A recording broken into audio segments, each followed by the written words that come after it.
भ्रष्टाचार, काला धन। भ्रष्टाचार के खिलाफ बात करने वाले खुद भ्रष्टाचार में जेल चले गए और उन्होंने लोकपाल पे बात करना बंद कर दिया और काला धन वापस लाने पे बोलना बंद कर दिया।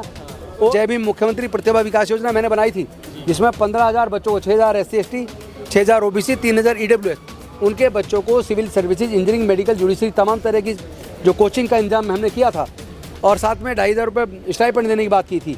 वो 2 साल चल के उसके बाद से वो स्कीम बंद है। लगभग 2 साल 2.5 साल से आज वो स्कीम बंद है, वो स्कीम नहीं चल रही है। तो इसका मतलब क्या हुआ, जो उनके विकास के लिए योजना थी वो तो आपने बंद कर दी। फ्री सिप की बात करके बेवकूफ़ बना रहे हो। एक ही बात करो, मैं जादूगर हूँ, रेवेन्यू जनरेट कर लेता हूँ दिल्ली में, फ्री की रेट। कोई कुछ नहीं, बेवकूफ़ बना रहे हैं, कोई जादू नहीं है।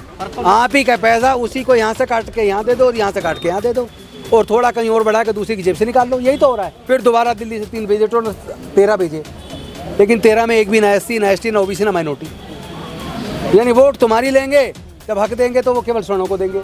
ये है अरविंद केजरीवाल का सच। पार्टी लालच दे, केवल लालच में मत जाओ, पॉलिसी पे बात करो कि उनके बच्चों को हायर एजुकेशन में फ्री पढ़ाने की जिम्मेदारी कौन लेगा, ठेकेदारी प्रथा कोई ख़त्म करेगा या नहीं करेगा, उनके इलाज की जिम्मेदारी कौन लेगा, उनको रोजगार के अवसर देने की बात कौन करेगा। पॉलिसी पे बात करो, लालच पे नहीं। लालच से वोट लेने की बात कर रहा है। मैं अपने समाज को यही कहना चाहता हूँ कि जब पहले सरकारों के द्वारा अफर्मेटिव एक्शन लिए गए तो हमारे लोग फ्री में पढ़ के engineer, doctor, collector, scientist, professor बन गए। सैकड़ों की संख्या में गवर्नमेंट अंडरटेकिंग बनी, जिसमें लाखों की संख्या में बल्कि करोड़ों लोगों को रोजगार मिला। आज वो सब प्राइवेटाइज हो गया, आपकी नौकरी चली गई, शिक्षा को इतना महंगा कर दिया, आपके हाथ से शिक्षा चली गई, तो आपको दोबारा गुलाम बनने की साजिश हो रही है और छोटे छोटे लालच दे के आपकी वोट ली जा रही है। और आप अगर इन लालच में अपनी वोट दोगे तो आपके बच्चों का भविष्य अंधकार में है। केजरीवाल जी ने कहा था कि हम कट्टर ईमानदार हैं, बाकी सब चोर हैं, बच्चों को कसम खाए थे, लेकिन वो जेल लौट कर आ गए हैं। देखिए, कोर्ट ने उनको बाइज्जत बरी नहीं किया है, मुकदमा उनके खिलाफ चल रहा है।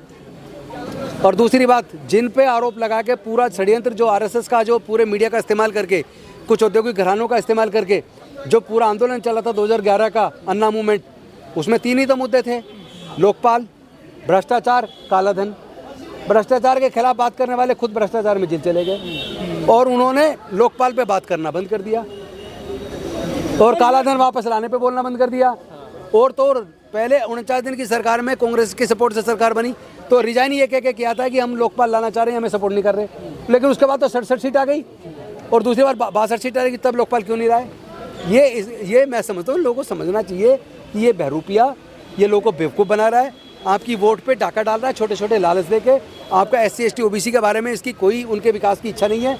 वो ना ठेकेदारी प्रथा खत्म करेगा, ना उनकी हायर एजुकेशन की फीस का इंतजाम करेगा और साथ ही साथ सारी योजना जो SC ST की चल रही थी, ज़्यादातर योजना बंद कर चुका।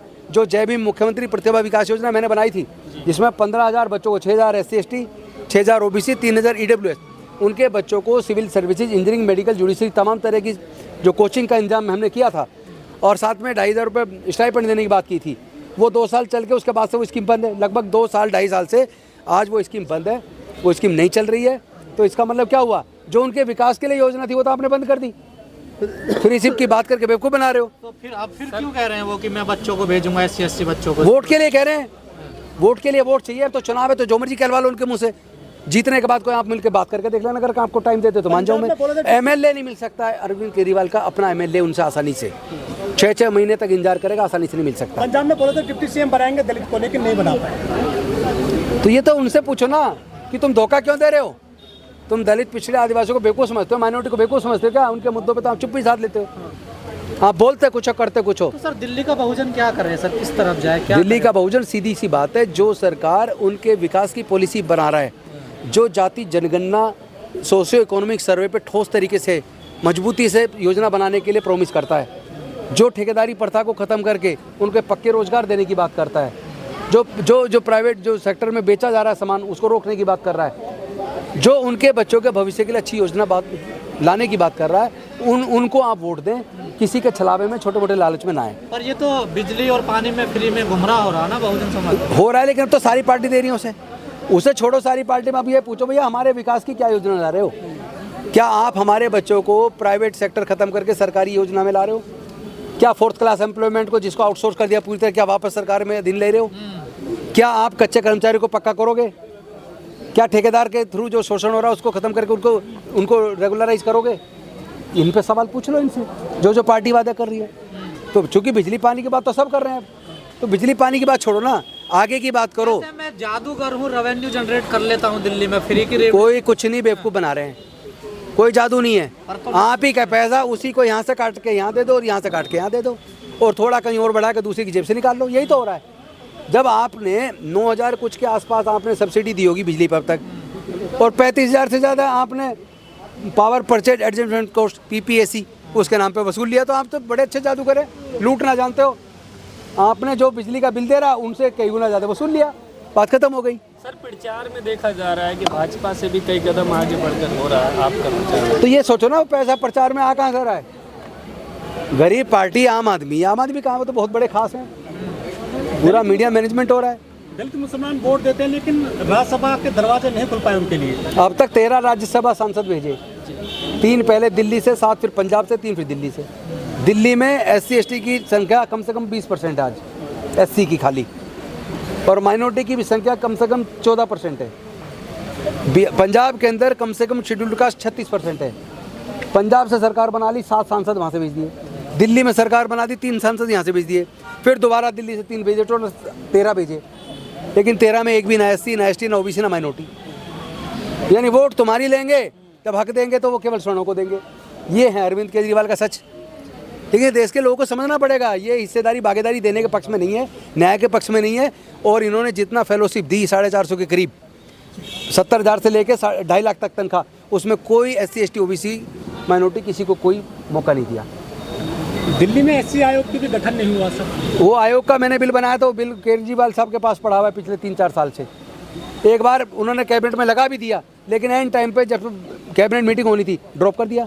मुझे कहा कि अगली में लगाएंगे, लोग अगली कभी आई नहीं आज तक, मैं लड़ता रहा। इस दिल्ली चुनाव में इंडिया गठबंधन भी बिखर गया सर, क्या वजह रही है? देखिए, आज सवाल यहाँ का करो दिल्ली के चुनाव का, वो इंडिया गठबंधन है भारत के लिए, लोक सत्ता संसद के लिए। अब है दिल्ली का चुनाव, दिल्ली में तो पार्टियां लड़ रही हैं, कांग्रेस भी लड़ रही है, आम आदमी पार्टी भी लड़ रही है, बीजेपी और भी लड़ रहे हैं। और अखिलेश यादव यूपी से आके यहाँ समर्थन कर रहे हैं आम आदमी वो पार्टी। अखिलेश जी का मसला, उसमें हम क्या कह सकते हैं, उनकी इच्छा किसको करें समर्थन, ये तो दिल्ली के जनता को तय करना है किसको क्या देना है। केजरीवाल जब भ्रष्टाचारियों की लिस्ट लेके जाते थे तो उसमें मुलायम सिंह यादव का नाम भी था। नहीं तो ये तो अरविंद केजरीवाल को देखना है ना, कि जो आदमी बहन मायावती जी का और उनका नाम लेता था और उसको आप समर्थन दे रहे हो। मुलायम सिंह यादव का नाम होता था, जिसने कॉमनवेल्थ घोटाले को मुद्दा बनाया चुनाव के लिए, जिसने 2G स्पेक्ट्रम घोटाले को मुद्दा बनाया, कोल बोले घोटाले को बनाया, पर उन तीनों घोटाले को हुआ क्या? उसके बाद तो मोदी जी की सरकार बन गई, उन्हीं की सरकार में उन्हीं की जांच एजेंसी, और सब कुछ उनका होने के बाद भी सारे केस बाइज्जत बरी हो गए, 0 रिजल्ट। इसका मतलब कोई घोटाला हुआ नहीं था। तो क्या ये घोटालों का मुद्दा बना के कांग्रेस को खत्म करने की साजिश थी? अब तो स्पष्ट हो गया सर। उधर BSP को खत्म कर दिया, उधर कांग्रेस को।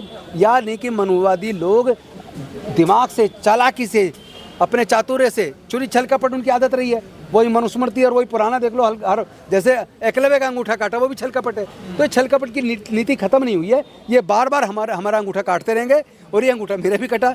मेरे को कहते हैं पार्टी में दलित नेताओं का कोई स्थान नहीं है। दलित का कोई, आप किसी MLA से, किसी मंत्री, आप जो मुकेश अलावत मंत्री पूछ लेना, कितने बार मुलाकात हुई है, एक भी योजना आगे बढ़ पाई हो तो।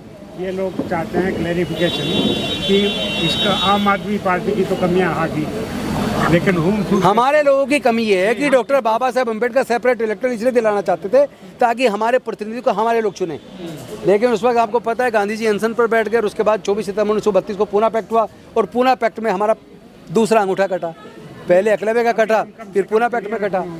कि किस पार्टी को हमने सपोर्ट करना चाहिए? मैं समझता हूँ जो सामाजिक न्याय के लिए मजबूती से लड़ती दिख रही हो, जो जाति जनगणना सोशो इकोनॉमिक सर्वे करके ठेकेदारी प्रथा खत्म करके हमारे लोगों को न्याय दिलाने की बात कर रही है, तय जनता करेगी। मैं किसी पार्टी का नाम इसलिए ले लूँगा, मैं एक पार्टी से जुड़ा हूँ, और यहाँ जो मैं आज ये प्रेस कॉन्फ्रेंस है, ये समाज की है, इसलिए मैं अपने मुंह से या समाज में किसी पार्टी के लिए बात नहीं करूँगा। आपको तय करना है कौन सामाजिक न्याय की बात को, उस लड़ाई को मजबूती के साथ रोड पे भी और संसद में। आखिरी में जो मोहन भागवत जी ने कहा कि आज़ादी अब मिली हम, इसका क्या मतलब है? इसका मतलब ये है कि वो लोग मनुस्मृति को चाहते थे, वो लोग बाबा साहब के संविधान को नहीं चाहते थे, इसीलिए उन्होंने 400 पार का नारा दिया था इस चुनाव में, लोकसभा चुनाव में, और उन्होंने दूसरा संविधान बना के तैयार रखा हुआ था कि अब की बार 400 पार दो। उनके सांसद भाषण दे रहे थे चुनावी सभाओं में, 400 पार दो, हम संविधान बदल देंगे। वो तो भला हो, सामाजिक न्याय के योद्धाओं ने मिलकर पूरे देश में तमाम सामाजिक संगठन और आप जैसे यूट्यूबर्स ने, सब ने मिलकर इसको एक आंदोलन चलाया और उनको 240 पे रोक दिया, वरना ना ही संविधान बचता। इसलिए उनका जो सपना था ना कि ये भारत, चूंकि जब भारत आज़ाद हुआ, मनुस्मृति खत्म करके संविधान लागू हुआ, बाबा साहब का संविधान, उन्होंने तो संविधान की प्रतियां जलाई हैं। और जब बाबा साहब हिंदू कोड बिल लेकर आए, करपात्री महाराज को हिंदू महासभा ने आगे करके, जनसंघ ने आगे करके बाबा साहब का विरोध करवाया, ना हिंदू कोड बिल को लागू होने दिया, ना 340 आर्टिकल 340 में जो ओबीसी को रिजर्वेशन देना चाहते थे बाबा साहब, ना वो देने दिया, इसलिए बाबा साहब को अपना इस्तीफा देना पड़ा।